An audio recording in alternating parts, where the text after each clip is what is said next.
Baik, Assalamualaikum. Selamat pagi semuanya. Bagaimana kabarnya hari ini?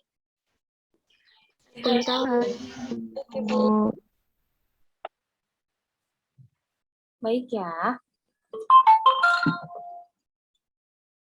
Sebelum mulai pelajaran hari ini, Ibu minta tolong dong sama ketua kelasnya buat dipimpin ya. Kita berdoa dulu sebelum mulai pelajaran. Oke, dipimpin oleh saya ya, Bu. Ya, silakan. Sebelum mulai pembelajaran hari ini, mari kita berdoa sesuai agama dan kepercayaan masing-masing. Berdoa, dimulai.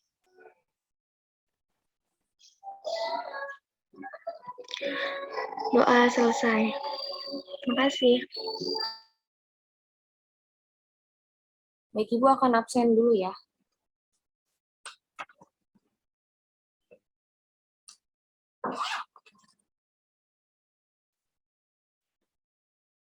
Yang pertama, Ananda. Ananda hadir. Hadir Ibu. Cynthia. Cynthia sakit, Bu. Cynthia sakit ya? Sakit apa? Ada yang tahu sakit apa? Demam kayaknya, Bu. Demam. Nona. Nona belum ada ya? Nona belum join, Bu. Noviantika. Hadir. Fitri. Hadir, Bu. Akbar. Hadir, Bu. Adis. Hadir, Ibu. Danti. Hadir, Ibu. Karisma. Karisma belum ada ya? Afifah. Afifah juga belum ada. Nurma. Hadir, Bu. Megita. Hadir Ibu. Megita ada?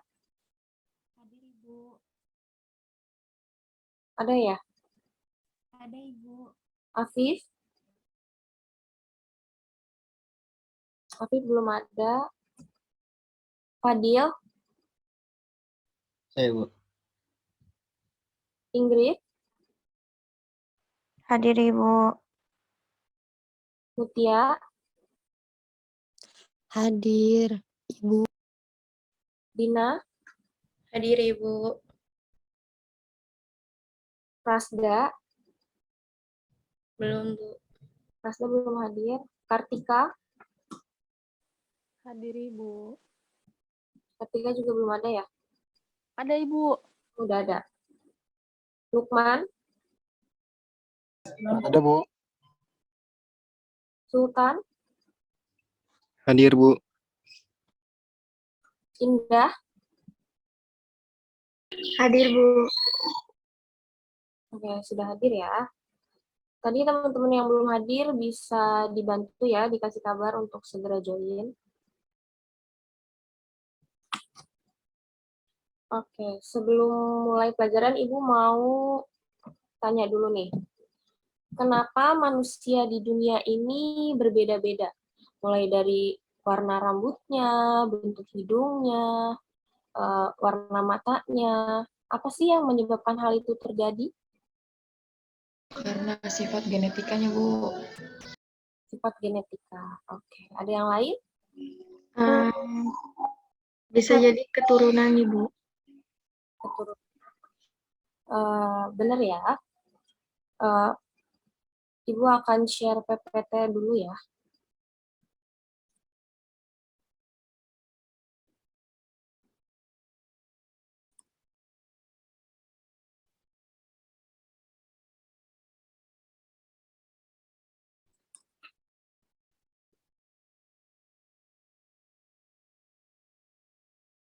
Tunggu sebentar ya.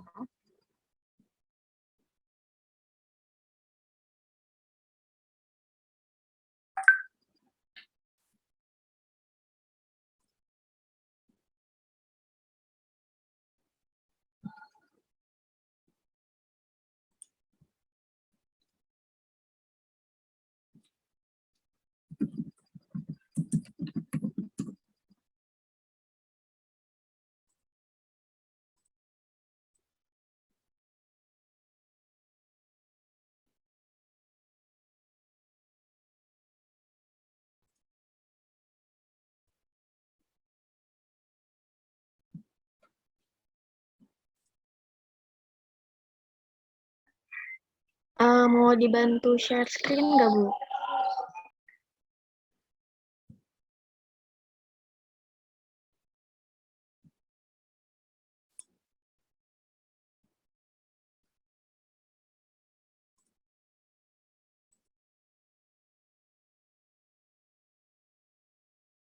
Apakah sudah terlihat PowerPoint-nya? Sudah, Bu. Sudah ya. Ya, pada hari ini kita akan mempelajari terkait substansi genetik. Ada gen, DNA, dan juga kromosom. Nah, pertama nih, siapa yang tahu persamaan dari kedua gambar ini?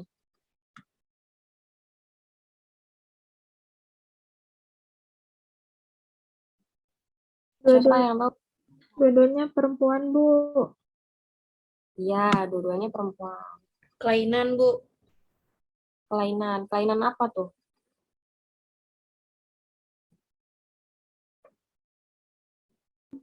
Kromosom. Kelainan kromosom.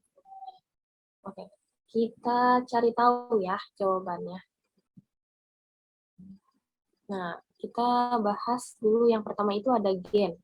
Gen yaitu materi genetik yang terdiri atas sepenggal DNA yang menentukan sifat individu. Nah, gen ini mengandung informasi genetik, dan yang kedua ini, pada waktu pembelahan mitosis dan meiosis, gen ini dapat mengadakan duplikasi atau penggandaan.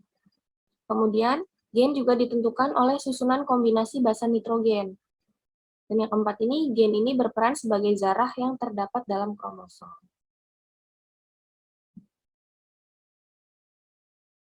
Nah, selanjutnya di sini ada DNA dan RNA. Dari gambar ini, siapa yang bisa nyebutin perbedaannya? Saya, Bu. Ya, silakan. Kalau DNA itu double, Bu. Yang panjangnya, kalau RNA satu. Terus kalau di RNA itu nggak ada timin, tapi ada urasil. Kalau di DNA ada timin, nggak ada urasil. Oke, benar ya. Jadi kalau kita lihat nih dari gambar ini, di sini sitosin, sama-sama sitosin ya. Terus guaninnya sama-sama juga, adenin juga sama. Nah, yang membedakan ini ada di gugus yang sini ya, yang di RNA ini ada urasil dan yang di DNA ini ada timin. Nah, kemudian kalau di DNA itu dia merupakan double helix, jadi dia di sini ada dua pita. Nah, kalau yang RNA ini dia cuma single helix, jadi cuma ada satu pita aja. Ibu saya belum ngerti itu maksudnya apa, Bu, yang adenin, timin, itu tuh apaan ya, Bu? Oke, nanti untuk di slide selanjutnya kita akan bahas ya. Nah, di sini ada DNA atau deoksiribonukleik acid. Fungsi dari DNA itu sendiri yang pertama yaitu membawa informasi genetik. Yang kedua membentuk RNA, dan yang ketiga ini mengontrol aktivitas sel, baik secara langsung maupun tidak langsung.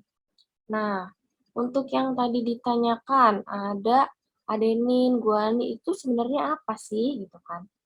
Nah, jadi DNA ini tersusun dari gabungan antara nukleotida dan nukleotida.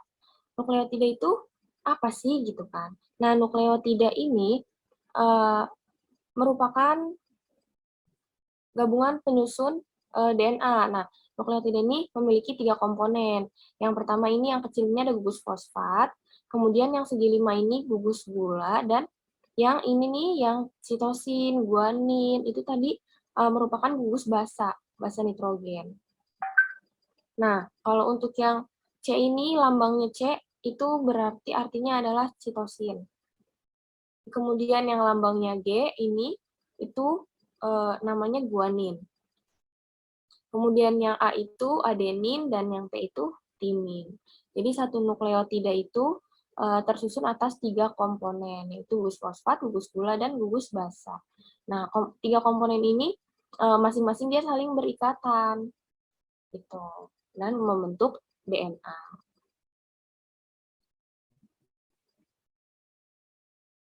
Nah, kemudian di sini ada hipotesis replikasi DNA. Nah, yang pertama ini ada konservatif, terus ada semi konservatif, dan yang tiga ini ada dispersif.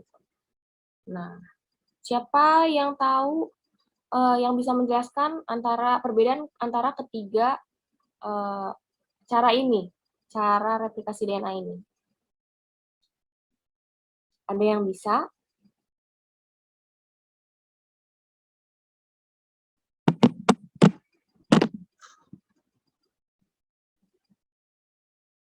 Oke, Ibu jelasin ya.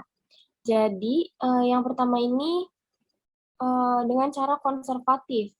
Nah, kayak gimana sih konservatif itu? Bisa kita lihat ya dari gambarnya. Jadi, di sini ada rantai yang lama nih, yang warnanya biru. Yang biru ini rantai lama, dan yang warna pink ini rantainya rantai baru, rantai DNA yang baru. Nah, kalau yang konservatif ini, dia DNA induknya tidak berubah, jadi tidak berpisah. Namun dia akan mengcopy untuk membentuk rantai DNA yang baru. Jadi dia mengcopy induknya. Nah, jadi ada dua sel. Yang pertama ada sel DNA induk, dan yang kedua ada yang barunya. Nah, kalau yang semi konservatif ini, dia rantai yang lamanya terbagi menjadi dua. Kemudian masing-masing saling mengcopy untuk membentuk pasangannya. Nah, kemudian untuk yang dispersif, ini dia bergabung ya. Jadi antara rantai baru dan rantai lama ini bersegmen-segmen gitu.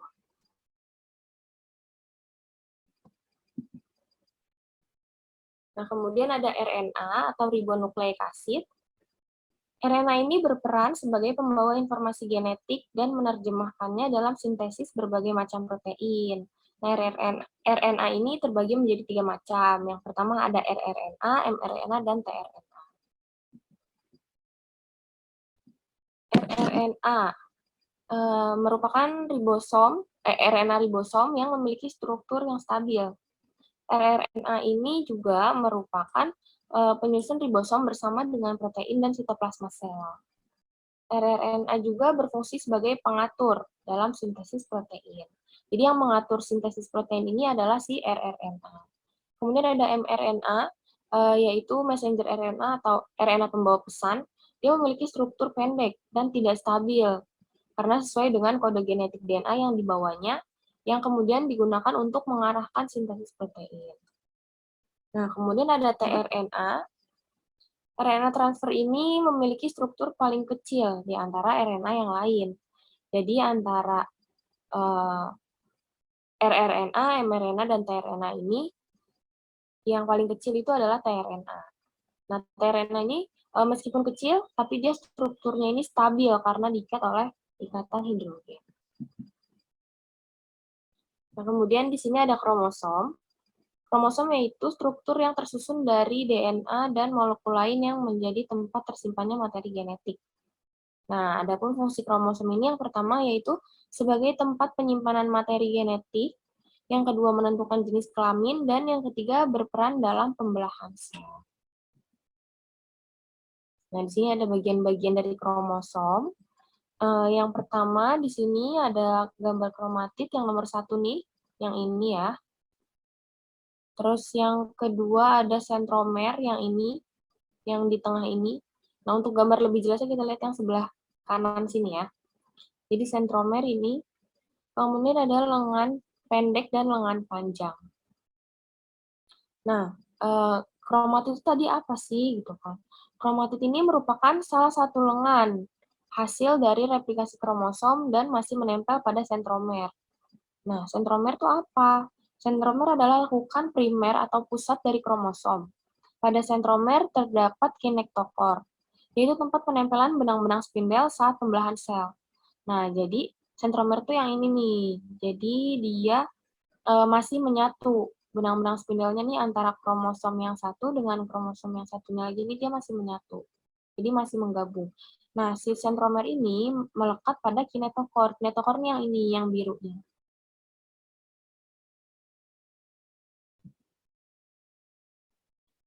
Nah, kemudian di sini ada jenis-jenis kromosom berdasarkan letak sentromernya. Nah, yang pertama ada metasentrik, yaitu tipe kromosom yang memiliki sentrosom tepat di tengah kedua lengan kromonema. Nah, lengan kromonema ini ada dua. Ada yang P, yaitu lengan yang lebih pendek, kemudian ada yang Q, lengan Q, atau lengan yang lebih panjang. Nah, kalau yang metasentrik itu, dia sentromernya nih adanya tepat di tengah-tengah antara lengan P dan lengan Q. Kemudian ada submetasentrik, yaitu tipe kromosom dengan sentrosom yang berada lebih dekat dengan salah satu lengan. Nah, yang submetasentrik nih, jadi sentrosomnya nih ada lebih dekat dengan salah satu lengan. Nah, kalau yang ini dia lebih dekat sama lengan yang P. Kemudian yang akrosentrik, sini, tipe kromosom dengan sentrosom yang berada sangat dekat dengan lengan P kromonema. Kalau yang tadi dekat, kalau yang ini sangat dekat. Jadi kalau yang submetasentrik nih hanya dekat aja, jadi nggak yang deket banget. Nah, kalau yang akrosentrik nih, dia deket banget, hampir mendekati ke ujung.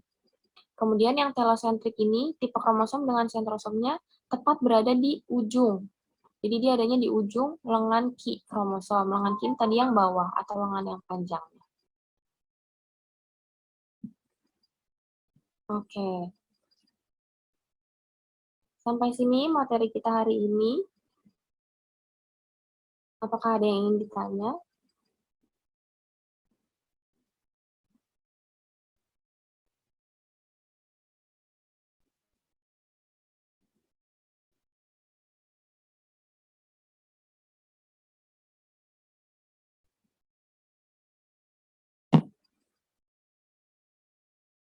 Saya Ibu Silakan, Indah mau tanya apa?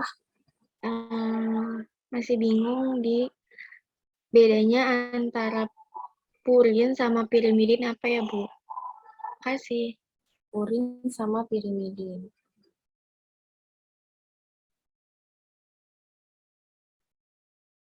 Oke, jadi purin sama pirimidin ini kan dia termasuk basa nitrogen ya.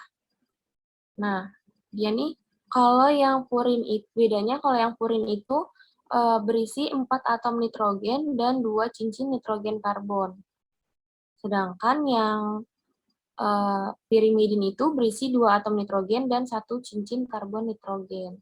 Jadi perbedaannya itu pada atom nitrogennya dan cincinnya.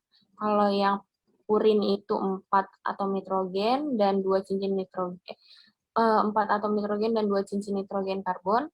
Kalau yang pirimidin itu 2 atom nitrogen dan 1 cincin karbon. Seperti itu, Indah. Baik, Bu. Terima kasih, Bu. Baik, sekarang Ibu akan tampilkan video ya untuk kalian lebih memahami tentang gen, DNA, dan kromosom ini. Indah bisa tolong bantu Ibu share videonya? Oh ya, bisa, Bu. Baik, Bu.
Baik, terima kasih Indah. Jadi dari video itu bisa kita lihat ya, antara gen, DNA, dan kromosom ini saling berkaitan. Nah, untuk tugas minggu depan, Ibu mau kalian buat resume untuk terkait yang materi tadi yang ada di video ya. Jadi nanti kalian buat resume-nya, kemudian untuk minggu depan nanti dikumpulkan. Sekarang Ibu mau bagi kelompok dulu untuk pertemuan minggu depan. Kita akan mengerjakan proyek,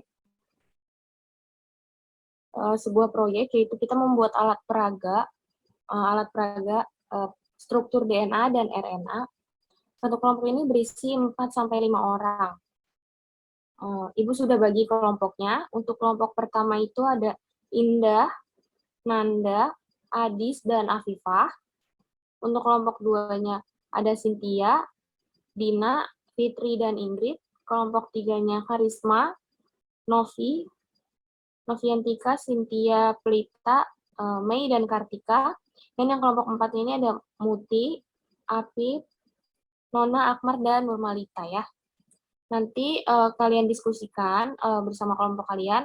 Ibu akan kasih tahu nanti alat dan bahan yang harus dibawa untuk pertemuan selanjutnya ya. Nanti kalian diskusikan bersama teman sekelompok kalian pembagiannya.